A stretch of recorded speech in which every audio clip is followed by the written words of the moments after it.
ಅದೇ ನ್ಯೂಸ್ಗೆ ಸ್ವಾಗತ. ನಾನು ಸತೀಶ್ ಪವಾರ್. ನಾವಿವತ್ತು ಚನ್ನಗಿರಿ ತಾಲೂಕಿನ ಒಂದು ಪಟ್ಟಣದಲ್ಲಿರುವಂತಹ ನಮ್ಮ ಫ್ರೆಶ್ ಮಾರ್ಟ್ ಅಂತ ಒಂದು ತರಕಾರಿ ಮಾರಾಟ ಮಳಿಗೆಗೆ ಭೇಟಿ ನೀಡಿದ್ದೇವೆ. ನಿಜಕ್ಕೂ ಚನ್ನಗಿರಿ ಪಟ್ಟಣದಲ್ಲಿ ಇಂತಹ ಒಂದು ಮಾರಾಟ ಮಳಿಗೆ ಮಾಡಿರೋದು ತುಂಬಾ ಶ್ಲಾಘನೀಯದ ಒಂದು ವಿಚಾರ. ಯಾಕಪ್ಪ ಅಂತಂದರೆ ಸಾಕಷ್ಟು ಜನರು ತರಕಾರಿಗಳನ್ನು ಕೊಡುವಾಗ ಸಾಕಷ್ಟು ಚರಂಡಿಗಳ ಮೇಲೆ ನಿಂತಿರ್ತಾರೆ, ಹಾಗೆಯೇ ಅದನ್ನೇ ತಗೊಂಡೋಗ್ಬಿಟ್ಟು ಹಾಗೆ ಹಾಕಿ ಇದು ಮಾಡ್ತಾರೆ. ಆದರೆ ಇಲ್ಲಿ ತರಕಾರಿ ಎಲ್ಲ ಫ್ರೆಶ್ ಆಗಿ ಎಲ್ಲ ನೆರಳಲ್ಲಿ ಇರುವಂತಹ ತರಕಾರಿ ನಿಜಕ್ಕೂ ತುಂಬಾ ಚೆನ್ನಾಗಿದೆ. ಚನ್ನಗಿರಿ ಅವರೇ ಆದ ಅರ್ಪಿತಾ ಮೇಡಮ್ರವರು ಈ ಹೊಸ ಕಾನ್ಸೆಪ್ಟ್ನ ಇಟ್ಕೊಂಡ್ಬಿಟ್ಟು ಈ ತರಕಾರಿ ಮಾರಾಟ ಮಳಿಗೆಯನ್ನು ಮಾಡಿದ್ದಾರೆ. ನೋಡ್ಬೋದು ನೀವು, ಇಲ್ಲಿ ಒಳ್ಳೊಳ್ಳೆ ಆ್ಯಪಲ್ ಇದೆ, ಹಾಗೆಯೇ ಕ್ರೇಪ್ಸ್ ಇದೆ, ಹಾಗೆಯೇ ನೋಡಿ ಪೊಮೊಗ್ರಾನೇಟ್ ಇದೆ, ಹಾಗೆಯೇ ಕ್ಯಾರೆಟ್ ಇದೆ, ಹಾಗೆಯೇ ವಿವಿಧ ರೀತಿಯ ಎಲ್ಲ ತರಕಾರಿಗಳನ್ನು ಸಹ ಇಲ್ಲಿ ಇಟ್ಟಿದ್ದಾರೆ. ಇದು ಚನ್ನಗಿರಿ ಪಟ್ಟಣದ ಒಂದು ಸರ್ಕಾರಿ ಬಾಲಿಕಾ ಪ್ರೌಢಶಾಲೆ ಒಂದು ಆಪೋಸಿಟ್ ಇತ್ತು, ಕೆನರಾ ಬ್ಯಾಂಕ್ ಪಕ್ಕದಲ್ಲಿದೆ. ನಿಜಕ್ಕೂ ಚನ್ನಗಿರಿ ತಾಲೂಕಿನ ಜನ ಬಂದರೆ ಈ ಅಂಗಡಿಗೆ ಒಂದ್ಸರಿ ಭೇಟಿ ನೀಡಬೇಕು. ಯಾಕಪ್ಪ ಅಂತಂದರೆ ನಾವೆಲ್ಲ ಹೋಗಿ ಕೊಳೆತ ತರಕಾರಿಗಳನ್ನು ಎಲ್ಲ ತಗೊಬರ್ತೀವಿ. ಇಲ್ಲಿ ಫ್ರೆಶ್ ಆಗಿ ತರಕಾರಿಗಳನ್ನು ಸಹ ನೋಡ್ಬೋದು, ಹಾಗೆಯೇ ಫ್ರೆಶ್ ಆದ ತರಕಾರಿಗಳನ್ನು ಕೊಡ್ಬೋದಾಗಿದೆ. ಹಾಗೆಯೇ ಅದ್ರ ಜೊತೆಗೆ ಒಳ್ಳೆ ಜ್ಯೂಸ್ ಅಂಗಡಿನೂ ಸಹ ಮಾಡಿದ್ದಾರೆ. ಚನ್ನಗಿರಿ ಪಟ್ಟಣದಲ್ಲಿ ಎಲ್ಲ ಒಂದು ಹತ್ರ ಸ್ವಚ್ಛ ಇಲ್ಲದೆ ಇರೋಂಥ ಜಾಗದಲ್ಲೆಲ್ಲ ಜ್ಯೂಸ್ ಅಂಗಡಿಗಳಿದ್ದಾವೆ.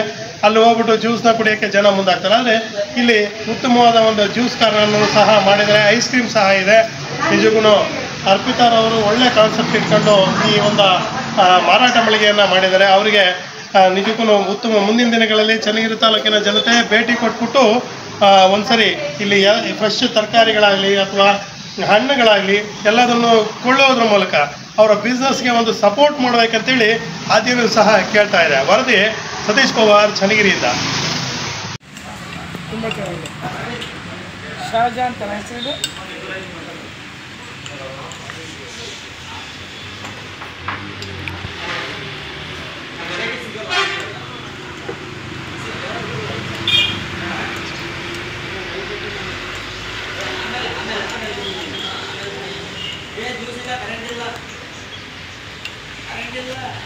ಎಲ್ಲರೂ ಬಂದು ಒಂದು ಸತಿ ಟೇಸ್ಟ್ ಮಾಡಿ, ತುಂಬ ಡಿಫ್ರೆಂಟ್ ಇದೆ ಟೇಸ್ಟು, ಸೂಪರಾಗಿದೆ. ನಾನು ಓಪನೇ ಮಾಡಲ್ಲ. ಮೇಡಮ್, ತಮ್ಮ ಹೆಸರು ಹೇಳಿ. ನನ್ನ ಹೆಸರು ಅರ್ಪಿತಾ ಎಸ್ ಗೌಡ ಅಂತ. ಚನ್ನಗಿರಿ ಒಳಗಡೆ ಈ ಫ್ರೆಶ್ ಮಾರ್ಟ್ ಮಾಡಬೇಕಂತ ಯಾಕೆ ಅನಿಸ್ತು? ಜನ ಫುಡ್ವೇರ್ಸ್ನೇ ಶೋರೂಮಲ್ಲಿ ಲೈಕ್ ಮಾಡ್ತಾರೆ. ತರಕಾರಿ, ಹಣ್ಣು, ನಮಗೆ ಬೇಕಾಗಿರೋ ಪ್ರೋಟೀನ್ನ ಬೀದಿ ಮೇಲೆ ಇಟ್ಟು ತಿಂತಾ ಇದ್ದಾರೆ. ಅದು ಆಗಬಾರ್ದು. ಹೆಲ್ತಿ ಫುಡ್ಸ್ ತಿನ್ನಲಿ, ದುಡ್ಡು ಕೊಡೋದು ಕೊಡ್ತಾರೆ, ಒಳ್ಳೆ ಪ್ರೋಟೀನ್ಸ್ ಇರಬೇಕು ಅವರಿಗೆ ಅಂತೇಳಿ ನಾವೆಲ್ಲ ಆರ್ಗ್ಯಾನಿಕ್ ಪ್ಲ್ಯಾನ್ಸ್ ಮಾಡಿದ್ದೀವಿ. ಆಮೇಲೆ ಡ್ರೈ ಫ್ರೂಟ್ಸು, ವೆಜಿಟೇಬಲ್ಸು ಎಲ್ಲ ಫಾರಿನ್ ಫ್ರೂಟ್ಸ್ ಎಲ್ಲ ನಾವು ಜನಕ್ಕೆ ಗೊತ್ತಾಗಲಿ, ಅವರು ತಿನ್ನಲಿ, ಪ್ರೋಟೀನ್ಸ್ ಜಾಸ್ತಿ ಸಿಗಲಿ, ಅವರು ಏಜು ಕೂಡ ಗ್ರೋತ್ ಆಗುತ್ತೆ. ನಾವು ಒಳ್ಳೆ ಫ್ರೂಟ್ಸು, ಒಳ್ಳೆ ಇದನ್ನು ತಿನ್ನೋದ್ರಿಂದ ಖರ್ಚು ಮಾಡ್ತಾ ಇದ್ದಾರೆ. ಏನು ತಿನ್ಬೇಕು ಅನ್ನೋದು ಜನಕ್ಕಿನ್ನೂ ಐಡಿಯಾ ಬಂದಿಲ್ಲ. ಸೊ ಅದಕ್ಕೋಸ್ಕರ ನಾವೆಲ್ಲ ಅದು ಪ್ರತಿಯೊಂದ್ರದ್ದು ಏನು ಬೆನಿಫಿಟ್ಸ್ ಇದೆ ಅನ್ನೋದನ್ನು ನಾವು ಪ್ಲ್ಯಾನ್ ಮಾಡಿದ್ದೀವಿ. ಕುಂಬಳಕಾಯಿಂದ ಏನು ಪ್ಲ್ಯಾನ್ ಇದೆ, ಪಂಪ್ಕಿನಿಂದ ಏನು ಅವರಿಗೆ ಹೆಲ್ತು ಚೆನ್ನಾಗಿರುತ್ತೆ, ಅದರಿಂದ ಏನು ಬೆನಿಫಿಟ್ಸ್ ಇದೆ ಅನ್ನೋದನ್ನು ಪ್ರತಿಯೊಂದ್ರದ್ದು ನಾವು ಪ್ರಮೋಷನ್ ಮಾಡ್ತೀವಿ. ಮೇಡಮ್, ಈ ಚನ್ನಗಿರಿ ಒಳಗಡೆ, ಈ ಚನ್ನಗಿರಿ ನಿಜಕ್ಕೂ ಜಿಲ್ಲಾ ಕೇಂದ್ರಗಳಲ್ಲಿ ಅಥವಾ ಬೆಂಗಳೂರಿನಂಥ ನಗರ ಪ್ರದೇಶಗಳಲ್ಲಿ ಮಾಡ್ತಾರೆ.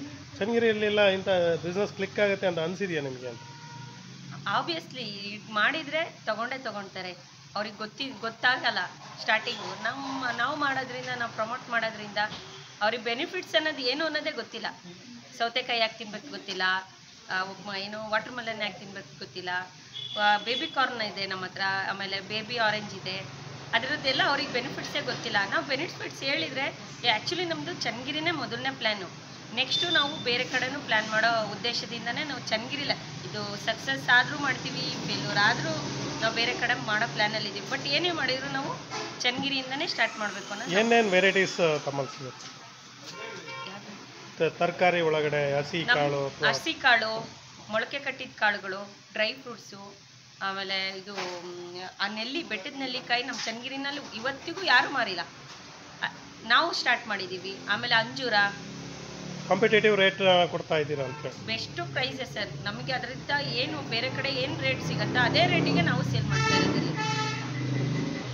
ಒಳ್ಳೆಯದಾಗಲಿ ಮೇಡಮ್.